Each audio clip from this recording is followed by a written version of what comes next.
I'm going to stop. On Stopping? you. Yeah. Stopping? Want to say anything else you want to say? No. Sure, you want to do some more underwater drumming? Okay, great. Thank you for that. Done.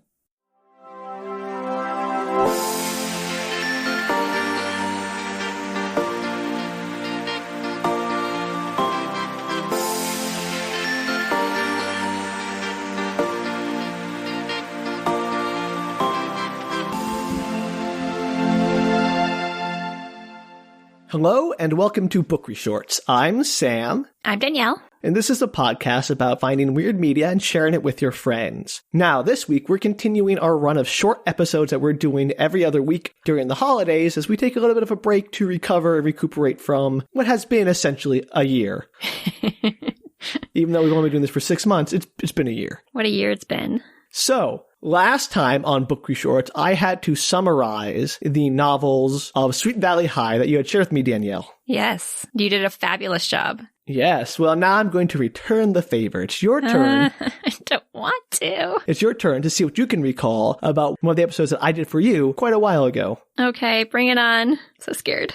So, as we're pretty much at our 6-month anniversary, I figured what better book to start out with than our very first episode, Danielle. Oh, Isaac Asimov. Isaac Asimov. Do you remember the book's name? The gods themselves. Yeah, you're well on your way. So, yay, I remembered one thing. Danielle, The Gods Themselves was a very weird book. And it kicked things off. And, you know, our first episode may have been a bit rough. So I want to see if you can maybe summarize it a little bit more clearly for our listeners now.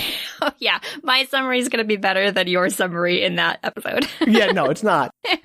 So, it's a sci-fi book. Asimov, good guess. Okay, it opens. Oh gosh, this book had so many things about like aliens that I didn't understand in parallel universes. Oh yeah. It is way more complicated than it needs to be. Oh gosh. Okay, so it opens with a scientist that we don't really see much of after the opening, right? Yeah. I mean, okay. There's like 3 different parts. There's the first part, the second part, and the third part, Danielle. I'll give you that. Thanks. That was super helpful. So in the first part, there is a scientist who realizes that one of the chemicals on his desk is like changing metals, yes. Something. Now, can you remember his name? No. Really? That's too bad, because I can't either. Hallam. It's Hallam. Oh, Hallam. Okay. Yeah. Sure. I remember Lamont, Professor but not Hallam. Hallam. Yeah. Lamont is his rival. Oh, sure. Yeah.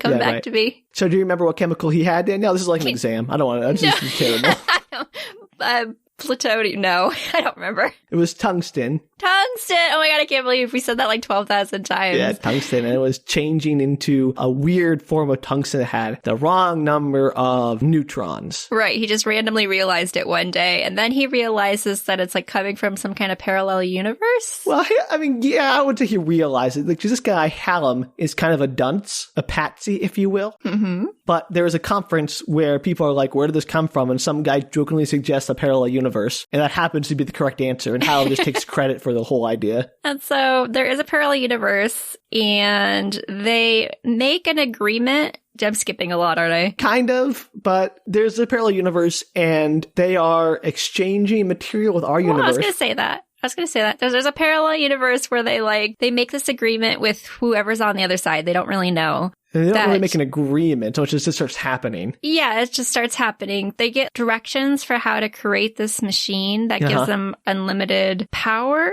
What is the name? Ultimate power. No. That's not what I meant. I meant like energy power. Yeah, I was going to think of the word energy. So they get like unlimited energy from What's the name of this machine? Do you remember? The unlimited energy machine? Yeah, that's what's called. The unlimited energy machine, the UEM. No, it's the electron pump. Oh, sure. Yeah. Much better name, obviously. I remember there were a bunch of like really poorly named things in this. Oh, poor Asimov. Yeah, it's so electron pump, which gives them unlimited energy on Earth. Yep. And in recompense, they send over that tungsten, right? Yeah, so they're basically exchanging tungsten, which is stable. Our tungsten is stable in our universe and unstable in their universe and vice versa. Right. And so we use the change as it stabilizes neutralizes in our universe and vice versa to create unlimited energy for both societies. So it's a symbiotic relationship. And then the other society, you find out a little bit later, needs it because their sun's gonna die out or something. So this is a question I don't expect you to have an answer for. But do you remember what the big difference is between the two parallel universes? Like, what's the one thing that's different about them that allows us exchange to happen and be mutually beneficial? It's not the sun.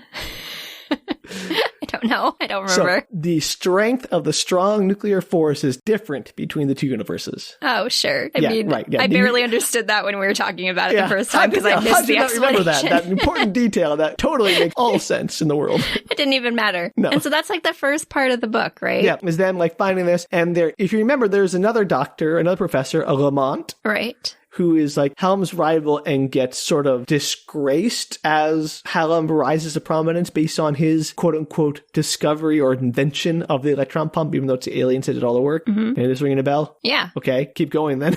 Oh, I don't know what happens after that. I just remember that that's a thing that happened in the book.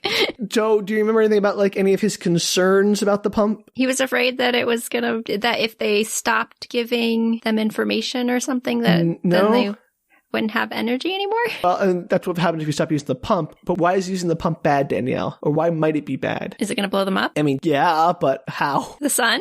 Yeah, you got it! I said that earlier about the sun. Yeah. It's in the back of the book. It talks about how they're going to destroy the sun. Yeah.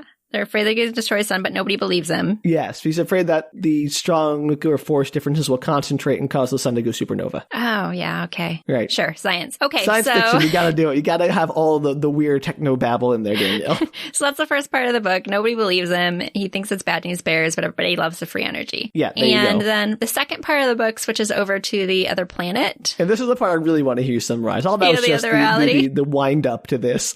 So, in this other reality planet thing, there are 3 types of alien-type creatures. Well, it's one species has 3 genders. There's 2. One has three parts, and one has 1 part. Yeah, there you go. Okay. It all makes total sense. And so the one that has 1 part is like the species that's in charge of all the other ones. Yeah. Do you remember the metaphor you used to describe how it was different and weird? I remember saying something about it, but I don't remember what I said. Said, like, it's like raccoons being in charge of rabbit reproduction history. Oh, yeah. Like that. It is a lot like that, though.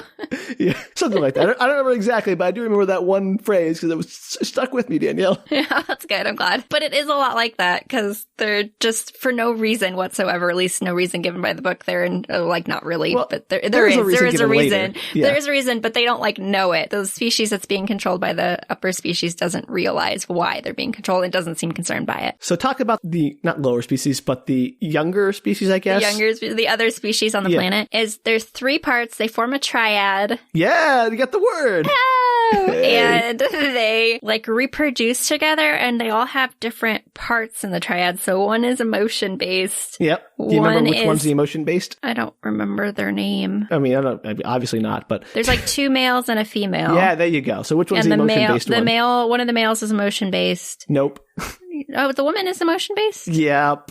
What's the one? I was thinking of the maternal one is the male. Yeah, like the guy who wants to raise the babies is male. Yeah, Odin, I believe. Right. And then that's his name, Trit. I was combining them. And then there's the one that's rational. Yeah, that's it. That's rational. Yeah, there's rational, emotional, and parental. Yeah. Yeah, good. The triad. Yeah, that's what I remember. And the woman is also kind of very like rational and people make fun of her for it. The other aliens don't like her. She's like Rudolph the Red-Nosed Reindeer. Yeah. They laugh and how call her names. Appropriate to the season, Danielle. It's true, though. If you're tired of the Rankin and Bass Rudolph the Red-Nosed Reindeer Christmas movie, you want a new Christmas movie that tells the same story, try The Gods Themselves by Isaac Asimov. Your kids love it. Just part 2, though. Just part 2, yes. Let's leave them the weird part out of context.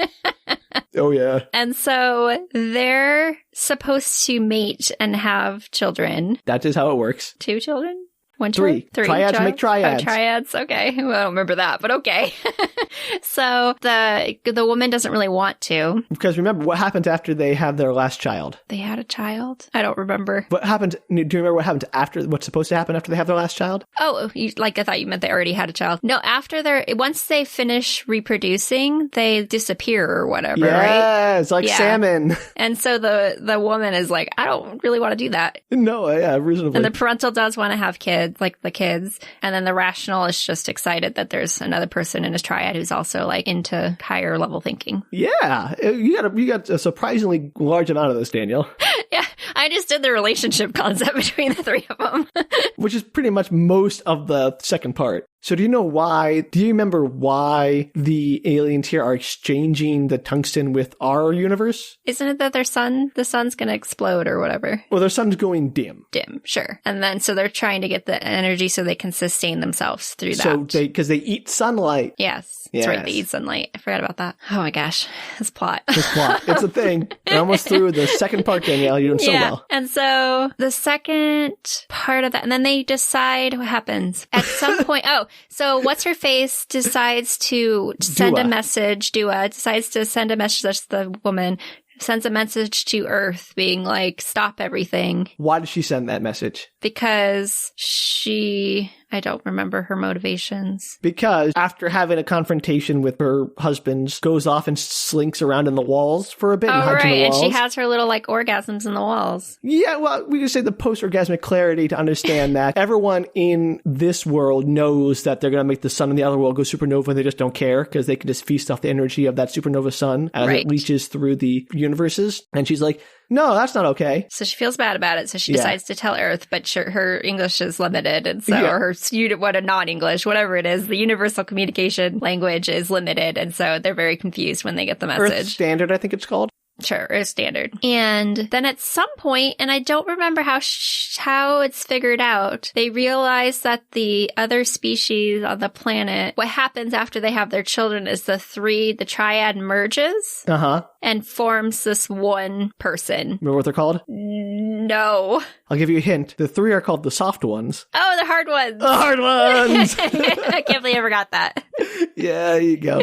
So I don't believe they ever figure it out. They just become the hard one. And that's how they figure it out. And he has a name, but I don't remember what it was. All of them have their individuality subsumed into the creation of this new entity called, I forget, this new famous... started with an E. Yes, it did. I believe it's like Ethan, something like that. I don't remember, but I'm proud I remembered it started with an E.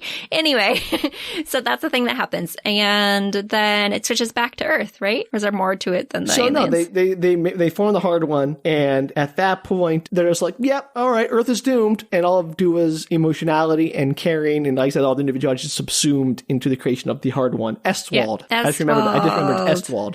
It just came to me. Good job. I was even looking in the book. I couldn't find it, and I remembered it. And you think that would come into play somehow, but it does not. That's the end of the aliens. The middle section is largely irrelevant. Yeah, it has no bearing on anything. It's just there to establish that Earth is screwed and the aliens don't care. And also, hey, look at all this weird stuff they do. There's a lot of alien sex in that chapter, which I skipped over. Yeah, I appreciate that. Yeah, anytime. If you want to listen to our other episode, feel free. Yeah, definitely. It's all in there. It's not like graphic, but we do discuss the weirdness of it. It's the PG-13 version. Yeah. And so then it goes back to Earth. Yeah. And there's the new doctor, professor, person, human. Dennison? Yeah, him. I don't remember his backstory, but he ends up on the moon. Yes, he does. So he's leaving Earth because no one's listening to him. Yeah, he's done with the whole scientific method down there. Like, no one's listening to him down there, and he wants to do new science, not stagnant science. Yeah, so he decides that he's going to go to the moon colony, which is up on the moon, obviously. And I guess there's like a whole successionist movement on the moon, and yes, there is. He meets another guy who is like part of the successionists, and he's like really upset. Whoa. You're missing out on the most important character, the first person he meets on the moon. Well, I was going to get to her. The girl, right? His love interest? Yeah. Yeah. I don't remember her name, but yeah. I'll give you a hint. It means moon. No, it is. It's some moon name. Yeah. Oh, man. What is it? So it's like what you would name a child if you had a child on the moon. So it is spelled Selene. Yeah, but she pronounces it Selene. Selene. That's right. Oh my gosh. I should get points for that because that was like amazing. Okay. I think I helped you quite a bit there. I didn't remember a single other character's name except for E. Estwald, yeah, you got that's fair. Yeah. So anyway, so he meets her. They have like a love interest thing going on. But she is currently sleeping with this other guy, right? Oh yeah, I forgot that they were even involved with each other. And that's the guy who's the moon successionist. Yes. So they have this whole thing about like how sex on the moon is much more free love than on Earth, and babies are grown in like vats or whatever. They don't raise their babies. There's not like a whole in vats. thing They don't about... raise their babies. That's right. Yeah, they don't raise their babies. I corrected you on your book. No, I was correcting myself. They don't raise their babies. They raise them away from them somewhere in the hallways. Yes. They get taken away, basically. So they have no emotional connection to their children, which is great. Love the moon. So he gets involved with her. The moon secessionists kind of pissy about it. So what is he working on with the secessionists? Like, what does it mean get involved? What are they working on? Yeah. Let me ask you another question then, Danielle. We'll get back to that. What is special about Selene? She wants to have sex on the moon with the guy? No, well, she doesn't, because she's like, you couldn't handle it. But they do. At the very, very end. What is special about Selene? She's an intuitionist. Oh my god, I didn't remember that at all. Yeah. Like, not a single memory in my brain about that. Yeah, she has intuitional powers. Intuitions things. That's her whole skill. Intuitions things, yes, that's the word. Intuits. Oh my gosh, intuitions things. That's what she does. She intuits things. So the whole plan, if you recall, is that Neville, her lover, wants to use her to get close to Dennison as Dennison works on this new energy source. Yeah, it's a new energy source, so they don't have to rely on the machine. The solar powered. Yeah. Because the moon is solar powered. There are no electron pumps on the moon. Yes. And so he's working on energy things, and he's hoping that she will be able to use Neville. No, Neville's hoping that Selene will be able to use Dennison to get close to the answer, and then she can get the last leap herself and intuit the rest of it. So they'll be the first ones to make this big discovery, be able to use this technology to their advantage. Oh man, I'm not even sure I knew that when I heard you talk about it. I didn't realize that was what was going on. Well, I'm glad we cleared that up.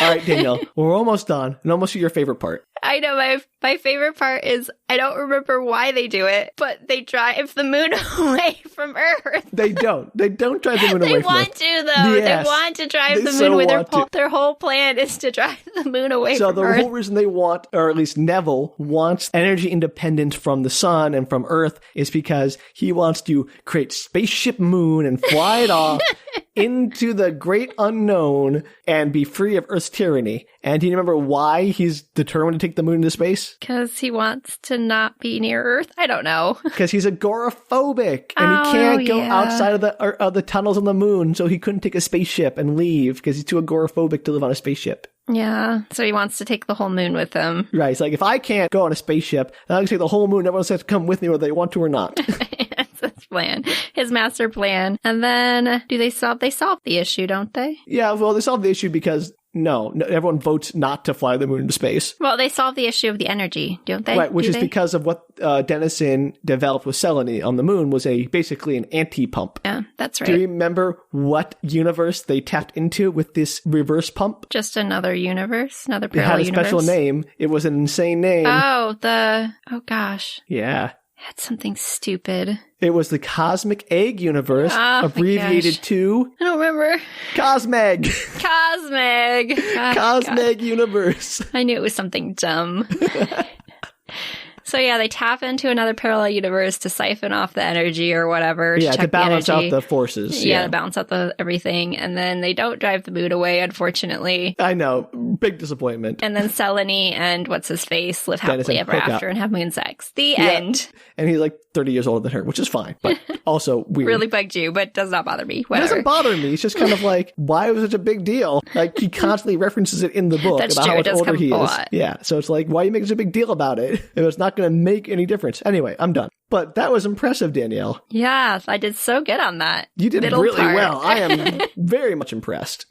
That's better than I thought I would do, honestly. I thought you had it. It's a shorter book. It's a shorter book, but it's also way more complicated in many ways. That's true. I definitely did not understand any of the science, still. I know, that was unfair of me to even expect that, but it was fun watching you try.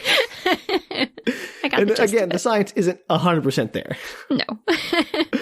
Wow. Well, I don't know about anyone else here, but I'm super impressed. And I don't know about anyone else listening to this, but if that didn't sound insane enough, you can hear the whole thing in the first episode, which is nuts. It's a crazy book. I agree. It's a crazy book. It was a good choice for a first episode. And if you have listened to it and you remember like some details, or if you want to explain the science of flying the moon off into space, I didn't get that. Please yeah, we let us still know. don't know how that works. So if anybody wants to tell us how they like steer it, is there a steering wheel? How I know it's supposed to be like some kind of like transfer of inertia through conservation, but I'm still not 100% on that. And also, like, isn't the Earth screwed once the moon... They talk about building a replacement moon, but how are they going to do that? How are they going to build something a quarter the size of Earth, like, quickly enough that the moon leaving wouldn't cause, like, tidal problems? Yeah, like, I want to know how fast that's going to go, because it seems like it would take a while to build a whole moon, but what do I know? What do I know? Exactly. So if you do know, you can write to us at bookretorts.com. Or you can tweet at us, Facebook, Instagram, at Book Retorts. And until next time, bye! Take care, everybody.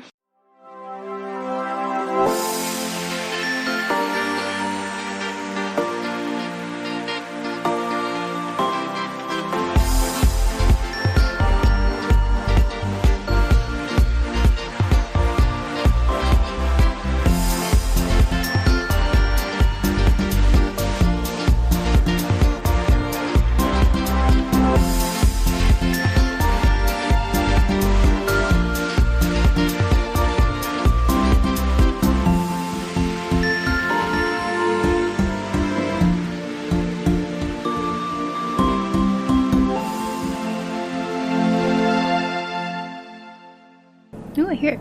Yeah, I told you. Fly, helicopter, fly. Dun, dun, dun, dun, dun, dun, dun, dun, dun. Go away! Yell louder, maybe they'll hear you. And the broom's like, sort of swat the helicopter away. You're in New York City. Godzilla should be there. Or like King Kong there swatting you go. him I was from going to say Godzilla's Tokyo. Godzilla goes through New York at some point. Yeah, in the bad 2001 movie with Matthew Broderick. Yeah, that's a great movie. I mean, great bad movie. It's a movie.